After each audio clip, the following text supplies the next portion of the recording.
Sveiki visi. Šiandien mes pakalbėsim apie investicinę sąskaitą. Taip ilgai jos laukėme, siejame su ja daug lūkesčių. Kita vertus, iki pat 2024 pabaigos mes taip ir nežinojome nei kaip jį veiks, nei ar tikrai verta pradėti ją naudotis. Todėl šiandien noriu pakalbinti savo viešnią, kuri ne tik skaitė ir domėjosi, tačiau ir savo darbę tiesiogiai susiduria su investicinės sąskaitos dėgymo klausimais. Vienoje iš Lietuvoje įkurtų, seniausiai įkurtų ir veikiančių tarpusavio skolinimo ir sutelktinio finansavimo platformų. Audra yra Savi komunikacijos ir ryšių su investuotojais komandos vadovė, taip pat žinoma kaip aistringa keliautoja ir investuotoja. Sveiki, Audra. Sveiki, neringa, ačiū už tokį išsamų pristatymą. Ir ačiū už kvietimą, iš tikrųjų. Tikrai labai ilgai laukta ta investicinė sąskaita, tai bus smagu pakalbėti ir panagrinėti iš tikrųjų, ką tai reiškia investuotojams ir kaip tą investicinę sąskaitą čia geriausia suvalgyti. Taip, tai gal galėtume trumpai pristatyti Savi tiems mūsų klausytojams, kurie dar nėra galbūt pažįstami, turbūt ir tokių turėsime. Papasakokite, kokia tai investavimo platforma, apie ką ji. Tai trumpai galėčiau sakyti, kad Savi yra finansavimo ir investavimo platforma, sujungianti žmonės, kurie nori pasiskolinti ir tuos, kurie nori paskolinti ir gauti grąžą. Tai čia, toks pagrindinis yra principas ir, aišku, galima investuoti savo pinigus į labai daug skirtingų produktų, bet iš esmės tai yra paskolos.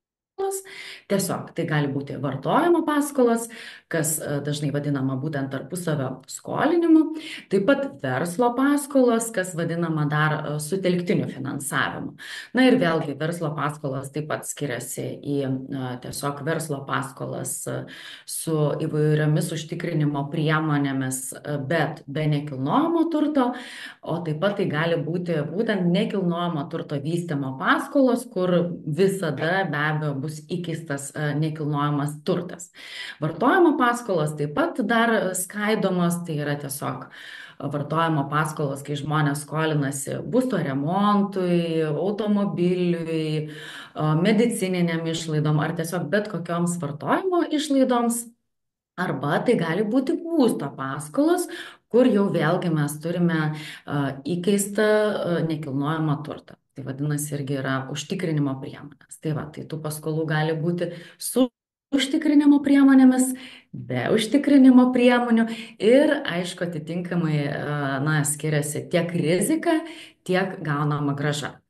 Bet iš esmės tai yra, sakykime, tokia investavimo alternatyva.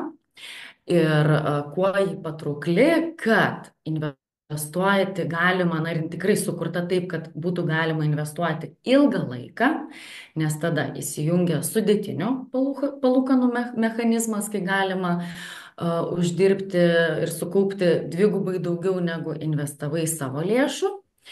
Kitas svarbus momentas, kad tai tikrai yra tada gera alternatyva, pavyzdžiui, pensijų fondui, kur galima gauti šiek tiek didesnę grąžą, prisiemant šiek tiek didesnę riziką, bet pagrindinis pliusas yra tas, kad tu pats gali, labiau valdyti savo grąžą, ar ne? Tiek konservatyviau, tiek agresyviau investuoti, nes, šiaip dažnai pensijų fondą, jeigu mes pasirenkam, tai, yra ten tam tikri tokie rėžiai, bet jau nuo tavęs, nuo tavo konkrečiai veiksmų, nelabai kas priklauso. Tai tokie galbūt trumpai būtų tokie pagrindiniai principai, kaip veikia investavimas per platformą į paskolas. Ačiū. O ar tiesa, kad bet kas, ar aš, ar bet koks kitas žmogus, net pradedantis investuotojas, investuodamas per sutelktinio finansavimo ar tarpusavio skolinimo platformą, gali tapti tam tikrą prasme banku? Taip, tai jau minėjot, kad Savi buvo pirmoji įkurta tarpusavio skolinimo platforma ir ji ir buvo sukurta, tuo tikslu, kad demokratizuoti visą, paskolų sektorių, bankų sektorių, ar ne, nes iki to, Savi įkurta prieš kiek daugiau negu 10 metų, Tai nuo pat 13 amžiaus, kai atsirado pirmieji bankai, skolinimas buvo sutelktas banko rankose. Tai vadinasi, visas palūkanas, kurias sumokėdavo paskolų gavėjai, tas visas palūkanas gaudavo bankas, ar ne? Tai platforma ar tarpusavio skolinimo ar sutelktinio finansavimo platforma įgalina kiekvieną žmogų tapti banku ir nusigriebti bent dalį pelno, kurį iki šiol susižerdavo tik bankai, ar ne?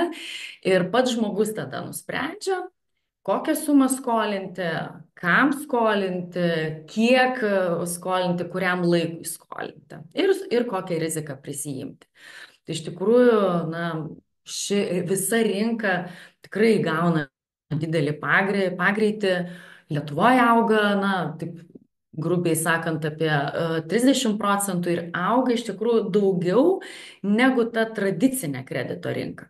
Būtent dėl to, kad ir paskolos gavėjai yra papildomų naudų, tai yra greičiau, yra lankstesnės įvairios grąžinimo sąlygos, o investuotojai taip pat tai yra tikrai, sakyčiau, gera grąža, grąža atitinkanti riziką ir, dar vienas labai svarbus privalumas, kad tai yra fiksuota grąža. Tai reiškia, kad nėra svyravimų būdingų, akcijom ar fondam, ar ypatingai kriptovaliutom, kaip pavyzdys. Tai sakykit, o savi būtų tinkamas toks investavimo būdas per savį, ta prasme, investuoti tiems, kas dar tik pradeda savo investavimo kelionę?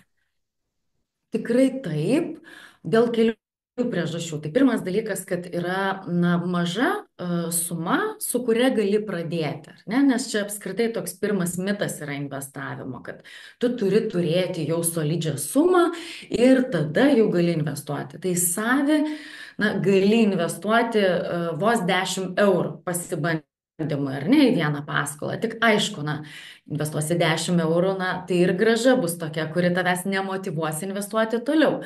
Bet, gali pradėti investuoti, kad ir 50 eurų per mėnesį, ar ne, į 5 paskolas ir po to tą sumą didinti. Tai čia yra vienas paprastas momentas. Antras momentas, kodėl tai yra tinkama pradedančiam investuotojui, nes platforma padaro visus namų darbus ir pateikia investuotojui labai aiškius rodiklius, kurie nusako galimą grąžą ir riziką. Tai rizika paprastai yra nurodoma per kredito reitingą, kuris yra įvardinamas raidelėmis nuo A iki E, kai A yra aukščiausias patikimumas, mažiausia rizika, didžiausia rizika, mažiausias patikimumas, ar ne? Tai reitingas yra pagrindinis dalykas, į ką reikia pasižiūrėti investuotojui. Tada, aišku, palūkanos, kurios fiksuojamos visam sutarties laikotarpiai. Čia tokie du pagrindiniai dalykai. Tų kriterijų yra ir daugiau. Ir, netgi ir pradedantysis, iš tikrųjų, pasidaręs, tiesiog perskaitęs pagrindinius informacinius dokumentus apie reitingą, ar ne, apie tai, kas pateikiama prie paskolos, jisai gali tada nuspręsti, ar ne, kaip jis nori investuoti. Ar į visus reitingus, ar į tik aukščiausio patikimumo, ar jau investuoti ir į tos žemiausio patikimumo reitingus. Ir tada taip pat labai svarbu, kad tai yra automatinis investavimas, tai realiai, kad tu gali dirbti savo darbą, užsiimti visais dalykais, kuriais tu mėgsti užsiimti, o investuos tada robotas. Ir vėlgi labai svarbus privalumas, kad žingsnis yra praktiškai tie patys 10 eurų, apart būsto paskolų, kur ten minimumas yra 100 eurų, bet, pavyzdžiui, kitose platformose ta minimali suma yra 700 eurų ir jau galbūt kai kam tai, galėtų sukelti tokį diskomfortą. Tai automatinis investavimas irgi veikia taip, kad kiekvienas žmogus pasirenka jam svarbius kriterijus, ar ne, ar konservatyviai, ar subalansuotai, ar agresyviai, nustato, kokią sumą į vieną paskolą nori skirti, kiek iš viso nori investuoti ir tada visą darbą atlieka investavimo robotas. Tikrai yra didelė dalis investuotojų, kurie prisijungia vos kartą per mėnesį, tiesiog pasitikrinti, kaip jiems sekasi, ar yra pakankamai lėšų sąskaitoje. Tai va, taip pat labai svarbu, na, pradedančiam investuotojui, nors galbūt ir ne tik pradedančiajam, svarbus yra likvidumo klausimas, ar ne? Nes, nu, net jeigu planuoja investuoti, nežinau, 5 ar 10 metų, bet, na, niekada nežinai, kas nutiks, ar ne, rytoj, ar po metų, ar po kelių. Ir jeigu tau prireiktų išsimti pinigų, tai Savi tikrai puikiai veikia antrinė rinka, kuri vat, suteikia tą likvidumo garantiją. Ir, na, jeigu tu, na, neužsidėsi premijos, ar ne, o, pavyzdžiui, parduosi su 1% premija, kuri padengs, ar ne, mokesčius, na, tiesiog, kad tu išeitum ant nulio, tai, na, tikrai per 24 valandas vėliausiai galima parduoti savo investiciją, net jeigu nesuėjęs yra numatytas terminas. Irgi suteikia saugumo investuotojui. Tik paminėjote mokesčius, iškart kilo klausimas. Tai jeigu kyla tokia baimė, kad va, aš investuosiu, o paskui man reikės kažką daryti su mokesčiais, gal galite paaiškinti, tai ką daryti, vat metai baigėsi, aš uždirbau ten savo pirmus 400-500 eurų, tai kas dabar bus? Taip, labai geras klausimas, nes kaip tik ir būčiau kalbėjęs apie vat, kitą privalumą, kas irgi svarbu pradedančiajam, tai be abejo reikia pajamos ar ne iš palūkanų, per tarpusavio skolinimo ar sutelktinio finansavimo platformas, na, ar, nežinau, net ir iš indėlių palūkanos yra apmokestinamos 15%, tačiau investuojant vat, į platformą, pliusas tas, kad visą tą darbą padaro irgi platforma. Platforma viską suskaičiuoja ir pateikia informaciją apie gautas palūkanas valstybiniai mokesčių inspekcijai. Tai vadinasi, tie duomenys atsiduria preliminariose deklaracijose. Ir tada tiesiog reikia, na, pasitikrinti ir deklaruoti. Va, bet, na, tikrai didelis palengvėjimas, kad nereikia pačiam nieko skaičiuoti. Ir šiai dienai ir dar už praėjusius metus, ar ne, bus galima naudotis 500 eurų lengvata. Aišku, bus ją galima ir toliau naudotis, bet mes apie tai, manau, dar pakalbėsime, ar ne, kalbėdami apie investicinę sąskaitą. Tai palūkanos iki 500 eurų neapmokestinamos, nu čia yra tokia lengvata, apmokestinamas tik pirmas euras virš 500 eurų, 15% pajamų mokesčių. Kiek dar vienas klausimas. Nu, šiaip iš tikrųjų tų reklamų visokiausių daug ir vos pradedi domėtis investavimu, jos tiesiog tave užplūsta. Daug įvairiausių platformų Lietuvoje ir viena už kitą save giria labiau. Sakykit, kuo Savi yra išskirtinė, kodėl investuotojui verta rinktis būtent šią platformą? Nes taip, informacijos yra daug ir reikia ją gebėti atsirinkti ir čia ko gero yra svarbiausias darbas prieš pradedant investuoti. Tai gal pradėsiu nuo tokio, nu, vieno iš svarbiausių dalykų, tai Savi yra prižiūrima Lietuvos banko. Ne, ir tai iš tikrųjų jau suteikia saugumo. Tai reiškia, kad, na, mes ir iš tikrųjų ir skoliname atsakingai vadovaujantis visais numatytais įstatymais. Ir reiškia, kad, na, mes tikrai žiūrime, kad paskolos gavėjo prisimama ta finansinė našta nebūtų per didelė, ne, kad jis gebėtų vykdyti įsipareigojimus. Ta vertus ir tai, kad mes esam prižiūrimi Lietuvos banko, užtikrina, na, skaidrumą, patikimumą pačios platformos, mes esame audituojami, mes teikiame ataskaitas, jos yra viešos ir iš tikrųjų, na, kiekvienas investuotojas gali susirasti ir pasižiūrėti, ar ne? Va, kuo mes dar tikrai irgi skiriamės, kas irgi iš tikrųjų viešai yra prieinama, tai, bet ir ką pasako mūsų patys investuotojai, tai skiriamės geriausių grąžos ir kokybės santykių. Tai čia aišku susijęs su kitu privalumu, kuo irgi dar išsiskiriame, kad pas mus yra didžiausias investicinių tų galimybių pasirinkimas, nes, na, tarkim, yra tarpusavio skolinimo platforma, kur galima investuoti tik į vartojimo paskolas, yra sutelktinio finansavimo platforma, kur yra verslo paskolos ar nekilnojamo turto vystymo paskolos. Mūsų platformai yra net 4 produktai. Tai ir vartojimo paskolas, ir būsto paskolas, kas iš viso yra tik mūsų vienoj platformai, nes tam reikia vėl gauti atskirą Lietuvos banko licenciją. Tai mes ją turime, taip pat verslo ir nekilnojamo turto vystymo paskolas. Tai iš tikrųjų čia labai gerai, kad tiesiog tau pakanka užsiregistruoti į vieną platformą ir jau tada tu gali rinktis. Ir aišku, be abejo, vartojimo paskolos suteikia didesnę grąžą. Bet, diversifikuodamas portfelį ar ne per skirtingus paskolų tipus, tai gali tikrai, gauti tikrai ir tą gerą grąžą ir turėti tą kokybišką portfelį. Tai lyginant ir su kitom tarpusavio skolinimo platformom, mūsų portfelis yra kokybiškiausias, tai yra mažiausiai vėlavimų. Vėlavimus mes apibūdiname kaip paskolas, kurios vėluoja daugiau negu 90 dienų. Toks yra visuotinis rinkos standartas. Tai iš tikrųjų, visai nesenai pati klausiau Lietuvos banko pranešimo, tai jisai yra net ir bankuose apie maždaug 5%, bet ir tai bankai gali parduoti savo blogas paskolas ir tada jie dažniausiai susimažina blogų paskolų dalį. Mes kaip platformos negalim parduoti blogų paskolų, mes užsiemam to išieškojimu, bet tai irgi yra apie 5%, tas daugiau negu 90 dienų vėluojančių paskolų dalis. Tai tikrai atitinka ar ne tos bendrus rinkos standartus ir mes rūpinamės išieškojimu.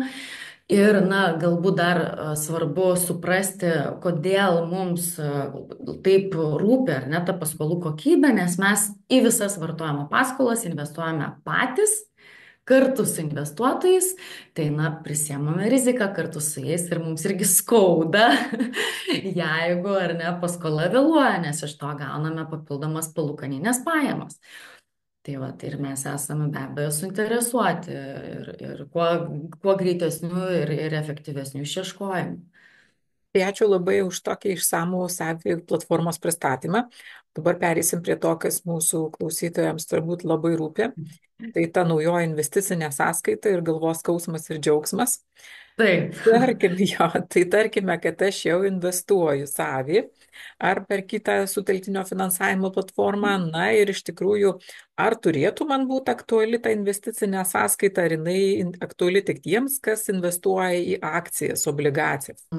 Gera žinia iš tikrųjų investuojantiems per platformą, kad investicinė sąskaita galioja.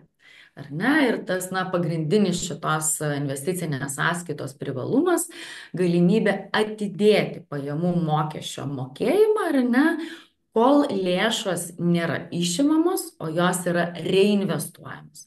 Tai nereiškia, kad mums visiškai nereikės mokėti pajamų mokesčio, bet galima atidėti, ir tai reiškia, kad tai bus naudinga, nes, tiesiog bus skaičiuojamas, tas bendras pelnas, ar ne, kurį tu uždirbai, vadinasi, šiek tiek pasidengs kažkokie mokesčiai, ar ten, tarkim, praradimai, ar ne, dėl kurie sumažino pelną. Tai čia irgi yra šitas labai svarbus momentas.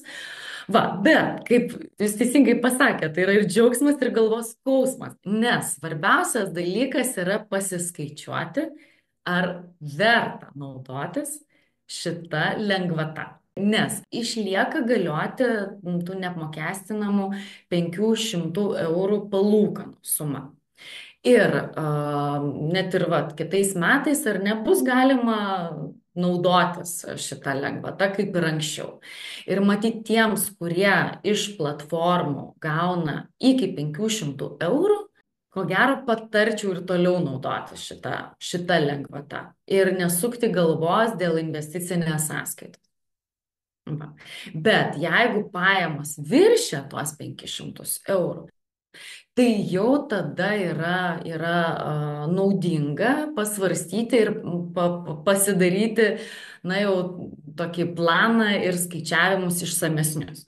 Nes visų pirma, ar ne, iš tikrųjų šita lengvata yra skirta pamotyvuoti ir pamastyti apie ilgalaikį investavimą. Nes dažniausiai, na, kai būna, galbūt ypatingai pradedantieji galvoja, na, aš čia pabandysiu, kaip man čia seksis, o tada, na, būna ir taip, kad, sakant, metų pradžioj skiriama dėmesio daugiau, gi turim visi naujųjų metų tikslus ar ne, tos motivacijos daugiau, o po to kažkur, na, rutina, ta kasdienė užvaldo ir žiūrėk, jau mes mažiau skiriam dėmesio investavimui. Na, ar, nežinau, sportui. Va, jeigu tu jau pagal, na, tiesiog priimi sprendimą naudotis investicinę sąskaitą, jau tu turėtum prisimti, na, tokią atsakomybę, kad aš tada tikrai investuosiu periodiškai, nežinau, kiekvieną mėnesį ir tiek metų. Tai tada ji tikrai, na, bus naudinga. Tai tada mes paklauskim kitą klausimą. O iki kada tą investicinę sąskaitą reikia susikurti? Gal aš jau kažką praleidau, jau sausio vidurys, o gal jau sausio pabaiga, tai ką dabar daryti? Tai iš tikrųjų, jeigu, na, kalbėtumėm apie savį, tai iš esmės, kadangi visi savi investuotojai turi turėti Paysera sąskaitą, kuri yra sujungta su savi platforma, tai jiems tuomet nieko nereikia, na, papildomai daryti. Iš esmės, iki to momento, kada bus galima deklaruoti investicinę sąskaitą, o tai bus iki kitų metų gegužės 2 dienos, bus tiesiog galima nurodyti Paysera sąskaita susijęta su savi platforma kaip investicinė. Tačiau, jeigu per tą pačią Paysera sąskaitą, na, mes atliekame ir dar kažkokius kitus mokėjimus, ar ne, na, nežinau, perkame, na, būna per Payserą ten už renginius galima patogiai kažkaip atsiskaityti, ar dar, na, kažkokius daryti pavedimus, tai tuomet aš patarčiau visom kitom išlaidom atsidaryti kitą Paysera sąskaitą. Ta sąskaita, kuri yra jau susieta su platforma, geriausia ir palikti ir deklaruoti kaip investicinę. Tai tada tiesiog bus mažiau, na, keblumų, nes jeigu jūs atsidarysite kitą sąskaitą, ar ne, tai tada reikėtų vėl ją susijęti su platforma, tada reikėtų ir mus informuoti. Ir na, tiesiog, na, atsirastų papildomų žingsnių. Tai čia, manau, galioja ir kitom platformom, jeigu jau yra sąskaita susijęta su konkrečia platforma, tai tą sąskaitą geriau ir numatyti kaip investicinę, bet tada arba atsidaryti kitą sąskaitą įvairiom išlaidom, arba jau tada nuspręsti, kad su ta sąskaita mes nieko daugiau netliekam. Nes jeigu bus kažkokių tai pavedimų iš tos sąskaitos, tai atsiras daugiau darbo ir reikės deklaruoti visus tos pavedimus. Nėra numatyta, kaip tai vyks, bet yra toks jau išaiškinimas, kad tada reikės, na, uždeklaruoti visus tos pavedimus, kurie buvo padaryti, na ir tada apskaičiuoti, ar tikrai ar neišėjo iš tos sąskaitos daugiau, negu į ją buvo, na, įnešta ir negu buvo papildomai ir investuota. Vadinasi, čia, jeigu aš esu visiškai naujas savi investuotojas, tai aš tiesiog galėčiau iškart Payseroje pasidaryti atskirą sąskaitą, kuris susijęja su savi platforma. Taip. Galiu ją net gal pasivadinti, pavyzdžiui, savi, o visus kitus atsiskaitimus, pavedimus, nes tikrai tokių pasitaiko, daryti iš, tarkim, ar iš pagrindinės, ar iš tos kitos sąskaitos, kurią mes, tarkime, galim pavadinti einamąją. Tai čia svarbu tikriausiai atskirti. Ir gerai, kad mes apie tai kalbam metų pradžioje, kadangi dar turbūt nedaug tų pavedimų iš sąskaitos buvo. Tai aktualu ir tiems, kurie jau yra savi investuotojai ir jie gali tiesiog susikurti dabar papildomą kažkokią sąskaitą, kuri būtų, na, tarkim, kaip einamoji. Ir iš jos būtų daromi einamieji pavedimai. Taip, nes, na, Payseros sąskaita papildoma nieko nekainuoja, tai jeigu yra toks poreikis, tai tikrai geriau atsidaryti atskirą. Ką aš galbūt dar patarčiau, na, dėl viso pikto, galbūt to ir nereikės, bet, nu, vat, jeigu mes dabar kalbam, yra sausio mėnuo, Tai atsisiųsti ten, nežinau, sausio mėnesio išrašą ar ne, peiseros išsisaugoti pas save kompiuterį, kur matysis tada, koks buvo ten lėšų likutis sąskaito ar ne metų pradžioje. Na ir mums padės patiems susekti visus galus, kai jau mes jau tada darysim tą patį deklaravimo veiksmą. Nes šiais metais mums dar reikės deklaruoti pagal, na, visą tą seną principą. Nes šiais metais reikės deklaruoti pajamas, ne, už praėjusius metus. Taip. O dabar, kas liečia pačios sąskaitos, na, priskyrimą investiciniai sąskaitai, čia jį turėtume atlikti VMI svetainėje ar kažkaip kitaip? Taip, kiek žinoma šiai dienai, taip, VMI svetainėje bus, na, numatyta, kaip tai padaryti. Tiesiog ir ten bus galima, ar ne, deklaruoti ne tik Paysera sąskaitą turimą su Savi platforma, bet galbūt ir dar kelias sąskaitas, kurias tik tai norėsite. Žodžiu, sąskaitų kiekis neribojamas. Dar daugiau, ar ne? Na, pavyzdžiui, na, investuoja žmogus per dvi platformas ir, na, turi dvi skirtingas sąskaitas. Tai, tarkim, galbūt, na, tiesiog iš vienos norės investuoti, na, nežinau, deklaruoti naudojantis 500 eurų pajamų lengvata, o kitą norės deklaruoti, sąskaitą kaip investicinę. Gali būti ir toks variantas. Taip, aš pati prisipažinsiu, skambinau į VMI Taip. ir būtent dėl šito varianto klausiau ir taip galiu patvirtinti, kad man konsultantė atsakė tą patį, kad galima naudotis 500 eurų lengvata ir tuo pačiu tai yra turėti vieną koją jūroje, kitą ant smėlio ir vienu metu ir degintis ir maudytis. Tai yra galima, pavyzdžiui, toje platformoje, kur gauname daug pajamų ir viršėm tuos 500, ypatingai gerokai. Tai ir galvojam, kad ilgai investuosime, tai ją priskirti investiciniai sąskaitai, o kitą kažkokią tai, tarkim, platformą, kurie dar yra mažos pajamos, mes galim toliau sėkmingai naudoti savo 500 eurų lengvata ir džiaugtis tuo. Tuo tarpu dividendiniai investuotojai, tai yra investuotojai į akcijas, kurie uždirba dividendus, turi mokėti mokesčius nuo pat pirmo uždirbto euro. Taip, ir va toks Taip, taip. skirtumas. Ir dar vienas privalumas, kodėl tarpusavio skolinimas ir sutelktinis finansavimas yra patraukli investavimo priemonė ir ypatingai pradedantiesiems. Taip, iš tikrųjų gerai paminėjot. Daugeliui turto klasių galioja, bet negalioja dividendam, negalioja, aišku, kriptovaliutai šitą investicinę sąskaitą. Ir tas momentas, apie ką mes dabar kalbėjom, kad galima naudotis ir tą senąją lengvatą 500 eurų ir investicinę sąskaitą, iš tikrųjų apie tai gan mažai yra kalbama. Tarsi gali susidaryti toks klaidingas įspūdis, kad investicinė sąskaita pakeičia tą lengvatą ir lieka tik tai šita investicinė sąskaita. Tai iš tikrųjų taip nėra ir va čia tada reikia pasiskaičiuoti. Nes, nu, svarbu suprasti, kad, na, tarkim, šiai dienai, ar ne, nu, galbūt, na, tiesiog jeigu tu dabar nemokėsi, ar ne, pajamų mokesčio, bet po to sumokėsi, na, to laikotarpio pabaigoje. Tai vat, iš tikrųjų, čia labai tikrai praverstų skaičiuoklė, bet čia jau tikrai reikia turėti, na, pakankamą portfelį, kad tikrai tai apsimokėtų. Bet iš kitos pusės, kaip ir kalbėjau, nu, tai gera paskata, vad dabar prisijimti tokį įsipareigojimą ir pradėti kaupti.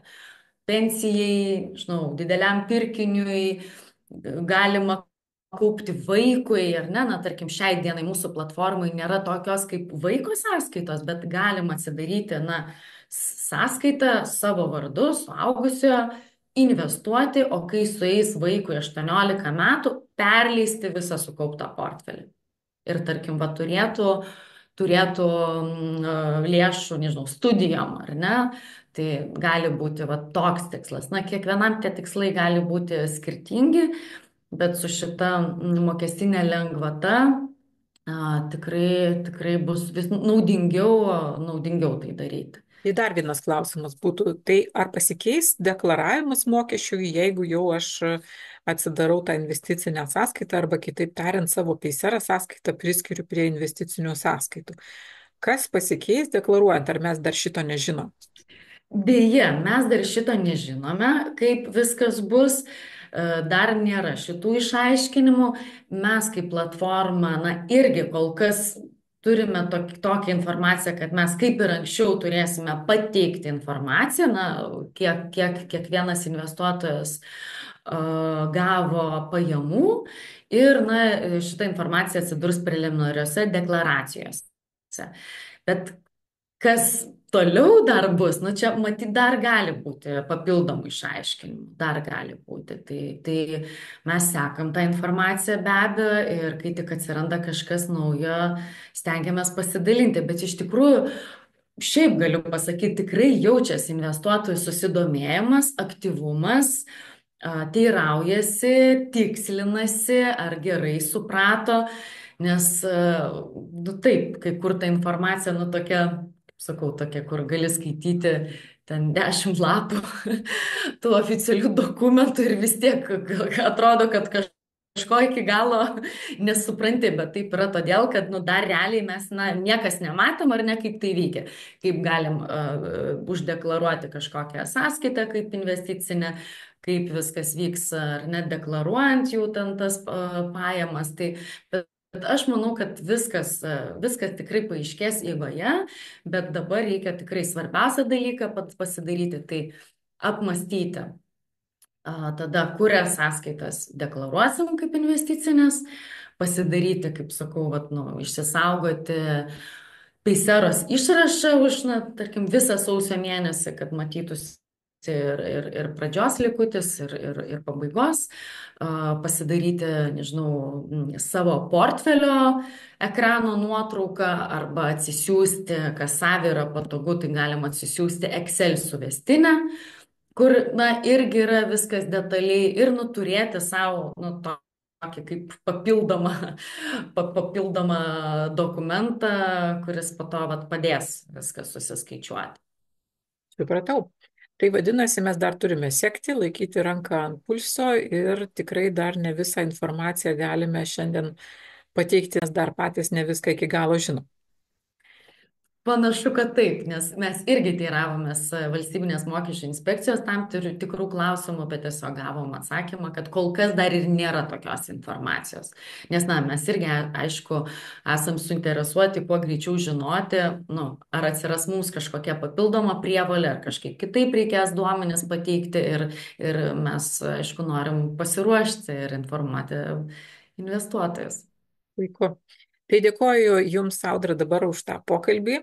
Tikiuosi, jis padės mūsų klausytojams priimti labiau pamatuotus sprendimus ir apsispręsti dėl to naudoti investicinę sąskaitą ar nenaudoti, o gal, kaip sakiau, pasinaudoti abiem privalumais - ir mokesčių lengvata, ir investicinę sąskaitą. Tikrai Ačiū labai taip. Jums.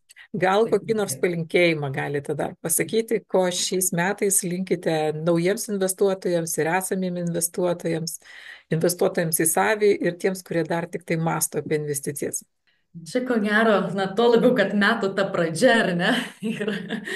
Ir yra ta gera proga tos metų tikslus išsikelti. Tai, na, ko gero, palinkėjimas labai paprastas iš tikrųjų. Tiesiog auginti tą investavimo raumenį, ar ne, ir prižiūrėti. Nu, čia kaip ir norint gerai jaustis, ar ne, na, neužtenka ten vieną kartą į sporto klubą per mėnesį nueiti. Nu, tai reikia daryti nuolat, kasdien ir, na, nu, tik taip gali pasiekti tų geriausių rezultatų. Ir tai tikrai galioja ir pradedančiajam, ir jau investuojančiam. Na, turi nuolat tai daryti. Nuolat. Darbas, kaip sako, viskas padaroma tik tai darimo būdu. Tai investavimui lygiai taip pat galioja. Iš tiesų. Ačiū labai. Gražios dienos Ačiū. Jums. Iki. Ačiū visiems. Sėkmės. Iki.